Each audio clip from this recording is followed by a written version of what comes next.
Hello. سلام. Today we're starting off at the end of Matthew chapter 15.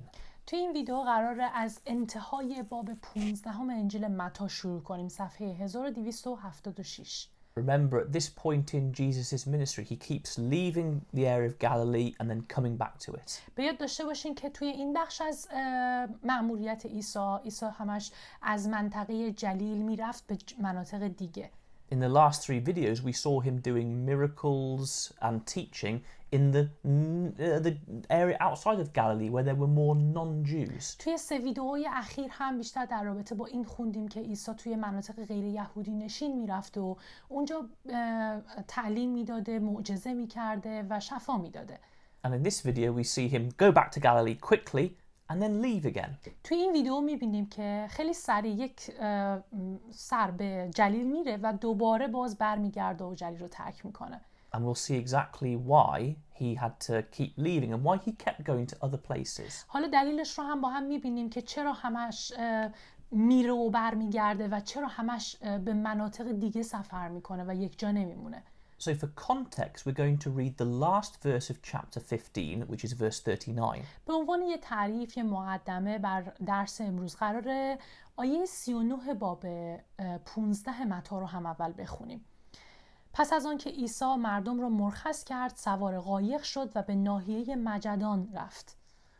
So remember, the last thing we saw in the last video was that miracle feeding of the 4,000. اگه یادتون بیاد آخرین قسمتی که با هم دیده بودیم توی ویدئوی آخر در رابطه با معجزه غذا دادن به 4,000 نفر بود توسط عیسی. And then he sends the crowd away and gets back in the boat and goes back to Galilee. بعد از اینکه این معجزه رو میکنه، اون جمعیت رو همه رو از اونجا دور میکنه، میفرسته و دوباره برمیگرده به جلیل. And look what happens as soon as he gets back in chapter 16 and verse 1. حالا ببینیم که به محض اینکه برمیگرده چه اتفاقی میفته. توی باب 16 آیه 1 میخونیم. آنگاه فریسیان و صدوقیان نزد عیسی آمدند تا او را بیازمایند. بدین منظور از او خواستند تا آیتی آسمانی به آنان بنماید. So straight away he's got a group of people who don't like him, the religious leaders, and they're trying to test him and trip him up and trick him. پس بلافاصله وقتی میرسه یه گروهی از مذهبیون میان و میخوان آزمایشش کنن، میخوان یه کاری کنن که گیرش بندازن، یه حرفی ازش بشنون که همون حرف رو بهونه کنن و اون رو گناهکار جلوه بدن. Because they're saying, prove you're the Messiah, show us a real, true miracle from heaven. چون اومدن رو بلافاصله به عیسی میگن که ثابت کن تو مسیح هستی، ثابت کن که اون آدم واقعی هستی که از عرش برای ما فرستاده شدی. And by this they were showing their evil, the fact they hadn't recognized clearly that Jesus was from God. و با این حرفی که زدن کاملا دارن واضح نشون میدن که آدمای بدی هستن و نمیخوان باور کنن. با توجه به تمامی کارهایی که عیسی تا اینجا کرده بود، هر کسی دیگه میبایست ایمان پیدا کنه عیسی واقعا از سمت خداست. And we see Jesus' response in verses 2 to 4. بیاین آیات 2 تا 4 رو بخونیم ببینیم عیسی چه جوابی بهشون میده. در پاسخ فرمود: هنگام غروب میگویید هوا خوب خواهد بود، زیرا آسمان سرخفام است، و بامدادان میگویید امروز هوا بد خواهد شد، زیرا آسمان سرخ و گرفته است. شما نیک میدانید چگونه سیمای آسمان را تعبیر کنید، اما از تعبیر نشانه های زمانها ناتوانید. نسل شرارت پیشه و زناکار آیتی میخواهند، اما آیتی به آنها داده نخواهد شد جز آیت یونس نبی. پس آنها را ترک گفت و به راه خود رفت. So Jesus shows how stupid they are. عیسی اینطوری داره بهشون نشون میده چقدر آدمای نادونی بودن. They can look at the sky and tell by what's happening in the sky what the weather will be like. چون با نگاه کردن به آسمون میتونستن با توجه به ظاهر آسمون حدس بزنن که هوا اون روز چطور میتونه باشه. And we can do this as well. We often know when it's about to rain because we can feel it, we can see it in the sky. ما هم میتونیم بعضی وقتا تشخیص بدیم، حس میکنیم وقتی هوا رو میبینیم، میتونیم حس کنیم که قراره بارون بیاد یا آفتابی باشه. Or we know when a storm's coming. یا حتی اگر قراره طوفان بشه. These are quite obvious and we can tell them. اینها یه سری چیزای تقریبا واضحی هستش که هممون میتونیم حدسش بزنیم. And Jesus is saying, This is even more obvious that I am from God. عیسی داره میگه که این حقیقت که من از سمت خدا هستم واضح‌تر از همه چیز هستش. That's why he said in verse 4, a wicked generation asks for a sign. واسه همین توی آیه 4 گفتش که یه نسل شریر هست. شریر معمولاً دنبال نشونه میگرده. He'd given them enough evidence already. عیسی تا همین الانش هم کلی بهشون مدرک و شاهد نشون داده بوده. The way he acted, his love, his words, it all showed he was from God. تمامی کارهایی که انجام میداد، اعمالی که انجام میداد و محبتش، همه اینها نشون میداده که عیسی واقعا از سمت خدا فرستاده شده. And he says this strange thing, no sign will be given it except the sign of Jonah. و بعد یه چیز عجیبی میگه هیچ نشونه‌ای بهتون داده نمیشه غیر از نشونه یونس نبی. Now, this isn't the first time Jesus has said this to the religious leaders. این اولین بار نیست که عیسی داره یک چنین چیزی رو به این رهبرای مذهبی میگه. And we'll actually put a link in the description of this video to the video where Jesus said this before, where we explained what he's saying. توی قسمت توضیحات این ویدیو براتون لینک ویدیوی دیگه ای رو میگذاریم که توی اون قسمت توضیح دادیم در رابطه با همین حرفی که عیسی گفته بود بهشون و اون تو توضیح داده که منظور حرف عیسی از این قسمت چیه. But in short, he's saying that his death and resurrection would be the sign that was given them. ولی به صورت خلاصه وار بخوایم بهتون بگیم معنی حرف عیسی رو داره به مرگ و رستاخیزش اشاره میکنه و میگه که مرگم و رستاخیزم خودش یه نشونه است براتون. But he knew they wouldn't even believe that because they were so against him and God. ولی خب عیسی میدونسته که اونا اصلا باورش نمیکنن چون همیشه برخلاف خدا رفتار کرده بودن و نمیخواستن باور کنن. And then he leaves. و بعدش هم ترکشون میکنه عیسی. And as we'll see, he goes back away from Galilee to the more non-Jewish areas. همونطوری هم که قبلا دیدیم و خوندیم عیسی از اون منطقه یهودی نشین دیگه میره و پشت میکنه به سمت یهودی ها و میره به سمت غیر یهودی ها. اونجا شروع میکنه به بشارت. We get an idea of how frustrating this time was for Jesus. میتونیم حس کنیم که این لحظه برای عیسی چقدر اذیت کننده و ناراحت کننده بوده.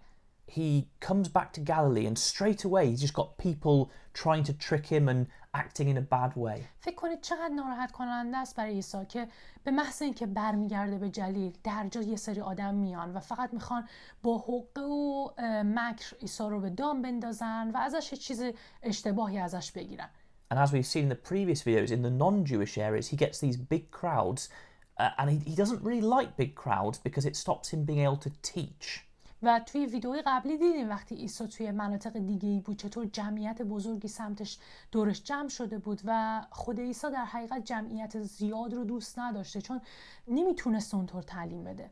So I think it's a frustrating time for Jesus at the moment. He's trying to just keep going around and teach the gospel to new places. بنابراین فکر کنم بتونیم حس کنیم که چه حسی داشته عیسی توی این شرایط که همش داره فقط تلاش میکنه به یه جایی بره که بتونه تعلیم بده.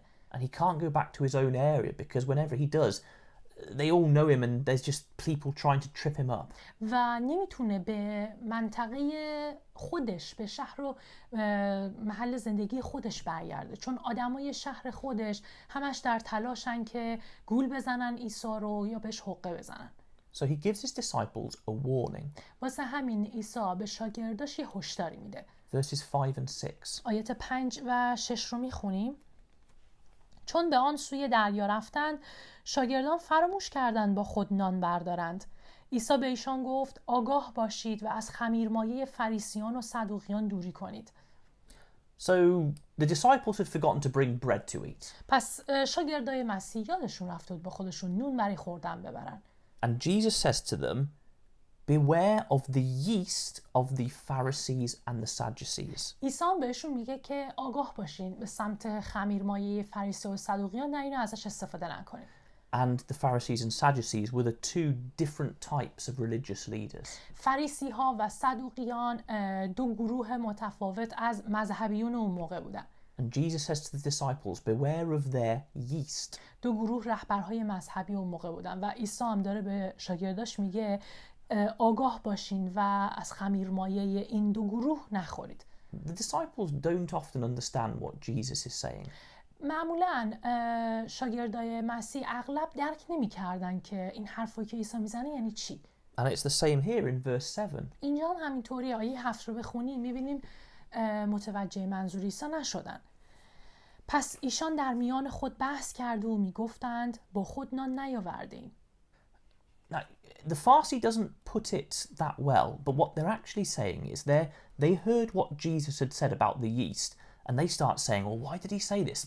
It must be because we didn't bring any bread. توی زبان فارسی درست و واضح گفته نشده، ولی اگر در زبان اصلی نگاه کنید داره میگه که به خاطر اینکه ما نونی نیاوردیم عیسی این حرف رو به ما زده. یعنی وقتی شنیدن عیسی در رابطه با خمیرمایه اونها فریسی‌ها و صدوقی‌ها بهشون هشدار داد، فکر می‌کردن به خاطر اینکه نون نیاوردن عیسی داره این حرف رو میزنه. And as often, they've clearly misunderstood what Jesus is trying to teach them. مثل همیشه متوجه منظور عیسی نشدن عیسی میخواد بهشون چی یاد بده. And Jesus, we can see, he tells them this in verses 8 to 11. حالا آیه 8 تا 11 رو بخونیم. عیسی براشون توضیح میده. عیسی این را دریافت و به ایشان گفت ای سست ایمانان، چرا درباره اینکه نان ندارید با هم بحث میکنید؟ آیا هنوز درک نمیکنید؟ آیا به یاد ندارید آن 5 نان و 5,000 تن و چند سبد را که برگرفتید؟ یا آن 7 نان و 4,000 تن و چند زنبیل را که برگرفتید؟ پس چرا درک نمی کنید که با شما درباره نان سخن نگفتم، بلکه گفتم که از خمیرمایه فریسیان و صدوقیان دوری کنید؟ So you can see Jesus' frustration. میتونید ببینید که عیسی یه مقدار اذیت شده، یه جورایی عصبانی از دستشون. He says, why would I be talking to you about not bringing enough bread? و بهشون میگه که چرا اصلا من باید بخوام به شماها در رابطه با اینکه نون نیاوردین این حرف بزنم. You know, he'd proved by these miracles that he'd done with the feeding of the 5,000 and the 4,000 that he would always provide what they needed. چون با معجزاتی که قبلا انجام داده بود، یعنی 2 معجزه‌ای که یکیش به 5,000 نفر غذا داده بود و یکیش به 4,000 نفر، اینطوری بهشون ثابت کرده بود که عیسی نیازهای اونها رو فراهم میکنه براشون و نیاز نیست نگرانش باشن. He's actually quite frustrated. He says, well, why have you got so little faith? و واسه همینم عیسی بهشون میگه چرا اینقدر ایمانتون کمه؟ You know, he says, why do you think I would not make sure we are provided for? و داره بهشون میگه چرا فکر میکنید که چرا مطمئن نیستین که من نیازاتون رو فراهم میکنم؟ And he says, really listen to what I'm saying. I was warning you against the yeast of the Pharisees and the Sadducees. و بعد بهشون میگه که واقعا گوش بدین ببینید چی دارم بهتون میگم. من دارم به شما در رابطه با خمیرمایه فریسی‌ها و صدوقی‌ها بهتون هشدار میدم. And then finally they understand. و بعد در نهایت متوجه میشن عیسی چی گفته بهشون. Verse 12. آیه 12 رو میخونیم. آنگاه درک کردند که به دیشان درباره تعلیم فریسیان و صدوقیان هشدار داده است، نه درباره خمیرمایه نان. So now they understand he's not talking about yeast in bread, but he's using yeast as a symbol to represent the teaching. پس الان دیگه متوجه شدن که منظور عیسی خمیرمایه نون نیست، بلکه از کلمه خمیرمایه داره استفاده میکنه تا به تعالیم فریسی‌ها و صدوقی‌ها اشاره کنه. So what does he mean by this? منظور عیسی از این حرف چی هستن؟ Well, maybe you've made bread yourselves. شاید شماها تجربه درست کردن نون رو داشته باشید. Yeast is something very small you put in a big lot of dough. خمیرمایه یه چیزی هستش که شما اضافه میکنید به یک خمیر نون. But the yeast has a big effect. ولی با اینکه خیلی کوچیکه ولی تأثیر خیلی بزرگی رو اون خمیر داره. The yeast spreads its influence throughout all the dough, making it rise and airy. تأثیر همون یه مقدار خمیرمایه به کل نون انقدر زیاده که همه جای اون نون رو تحت تأثیر قرار میده و باعث میشه که پف کنه و بزرگ بشه. This is the same as bad teaching. دقیقا مثل تعلیم بد میمونه. Bad teaching can start off as something small, maybe in just one place. Someone teaches someone something or gives bad advice. تعلیم بد هم میتونه از یه جای کوچیک شروع میشه، از یک موضوع کوچیکی شروع میشه. یک کسی یک درس اشتباهی رو بدی رو میده و یا یک توصیه بدی میکنه به دیگران. But from there it can spread by people talking to other people, getting into people's heads. ولی از همون جا شروع میشه به پخش شدن. اون آدم همون تعلیمی که یاد گرفته رو به شخص دیگه‌ای میگه، وقتی با دیگران حرف میزنه و همینطور بیشتر پخش میشه و مردم اون رو باورش میکنن. And it can spread and corrupt whole groups of people with bad teaching. و اینطوری با یه تعلیم بد میتونی یه گروه بزرگی از آدم‌ها رو به مسیر اشتباه و شرارت بفرستی. This is why it's so important, and Jesus wants us to know this. It's so important to make sure our teaching is right. واسه همینه که انقدر مهم بوده از دید عیسی و گفته که مطمئن باشیم که اگر چیزی رو تعلیم میدیم تعلیممون درست باشه. And there's some advice here for all of us. و یه توصیه‌های اینجا واسه همه ماها وجود داره. We should be doing everything we can to make sure our teaching is true and reflective of God's word. باید تمام تلاشمون رو بکنیم که اگر می‌خوایم چیزی تعلیم بدیم به دیگران، تعالیممون منعکس شده از کلام خدا باشه. If we're listening to teaching and someone's not using the Bible to teach us spiritual things, or what they say doesn't seem to be in line with with the Bible, we should question it. اگر داری به تعلیم یه شخصی، به درس یه شخصی گوش میدیم و اون شخص اصلا از کتاب مقدس استفاده نمیکنه، آیه‌ای نمیاره یا حرفایی که میزنه و درسی که داره میده متناسب نیست با کتاب مقدس و در تناقض هستش، باید اون طرف رو به سوال بکشیم، ازش سوال بپرسیم و بخوایم برامون توضیح بده. If we're teaching, we must make sure we're not just saying what we want to say or our own thoughts, but we're really reading the Bible and trying to say what God is saying. وقتی ما میخوایم یک چیزی رو تعلیم بدیم به دیگران، ما هم باید حواسمون باشه که از خودمون چیزی نگیم، بلکه هر چی که میگیم کتاب مقدس رو بخونیم و هر چیزی رو که میگیم رو مطمئن بشیم که کلام خدا هستش که داریم به دیگران انتقال میدیم. And if we hear someone maybe giving bad teaching which is turning us away from good moral standards and good conduct in Jesus. و اگر میبینیم که شخصی تعلیمی میده که اون تعلیم داره ما رو از چیزهای درست، از اون چیزهای درستی که عیسی مسیح و خدا برای ما در نظر دارن و از اون ویژگی‌های درست دارن ما رو دور میکنن با تعلیمشون، And we should stop that teaching happening quickly. باید جلوی اون تعلیم رو بگیریم. دیگه نباید گوش بدیم بهشون. Otherwise it can grow and grow and infiltrate everywhere. چون اگه این کار نکنیم اون یه تعلیم کوچیک همینطور بزرگ میشه و تمام زندگیمون رو تحت تاثیر قرار میده. So it's important to know that Jesus gives us very big warnings against bad teaching. پس خیلی مهمه که بدونیم این قضیه رو که عیسی چه توصیه‌ای داره میکنه، چه هشداری میده در رابطه با تعلیم بد. It was very important to him that the disciples were aware of it, and it's important to him that we are aware of it. برای عیسی مهم بود که شاگرداش آگاه باشن از این موضوع و همینطور همه ماها آگاه باشیم. And that's where we'll leave the story for today. داستان رو برای این قسمت همینجا بیشتر دیگه ادامه نمیدیم، تا همینجا تمام میکنیم. But as we've said, we're trying to get into the head of Jesus to experience what he experienced. ولی همونطوری هم که گفتیم میخوایم ببینیم که در درون عیسی، تو فکر عیسی، تو سر عیسی چی میگذشته. And we can see this was a particularly hard time for him. با توجه به چیزی که خوندیم متوجه میشیم که این زمان خیلی سختی بوده واسه عیسی. He keeps having to go from one place to the next, and sometimes he gets somewhere and he straight away has to leave. چون هی از یه جایی به یه جای دیگه ای میرفته، بعضی وقتا به مکانی میرفته و مجبور میشده سریع اونجا رو اصلا ترک کنه. People are opposed to him and stopping him being able to preach. و مردم همش باش مخالفت میکردن، جلوی تعلیم دادن و بشارت دادن عیسی رو میگرفتن. And even his disciples, sometimes they just seem quite dull. They're not listening to what he's saying. He can maybe get a bit frustrated by that. و حتی خود شاگرداش هم بعضی وقت متوجه نمیشدن و عیسی خودش میبایست همش توضیح بده براشون تا متوجه حرفاش بشن و همه اینها باعث میشده که یه جورایی حرص عیسی در بیاد، عصبانی بشه از دستشون. But he's never rude or bad. ولی هیچ وقت با هیچ کدومشون بدرفتاری نکرد. He's very firm and honest. همیشه خیلی محکم باهاشون رفتار کرد و صادق بود. He says to his disciples, "Why is your faith so small?" به شاگرداش هم همین رو گفت چرا اینقدر ایمانتون کمه. He's not cruel, but he is being honest with them. با گفتن این حرف ظالمانه رفتار نکرده باشون، بلکه داره صادقانه حرف میزنه بهشون. He says, "How do you not understand what I'm saying?" بهشون میگه که چطور نمیتونید درک کنید من چی بهتون میگم. And it can be frustrating when people don't understand what we're saying, when we know they should and we think maybe they're just not listening. بعضی وقتا واقعا هرس داره که میبینی یه شخصی وقتی میدونی که باید حرفای ما رو میشنوه باید درک کنه، ولی فقط به این خاطر که گوش نمیده درک نمیکنه حرفمونو. And we maybe get angry and start to act in a bad way. و شاید به خاطر این موضوع عصبانی بشیم و حتی رفتار بدی نشون بدیم. Jesus didn't. عیسی ولی این کار نکرد. And Jesus has the same attitude to us. عیسی همین رفتار رو برای ماها هم داره.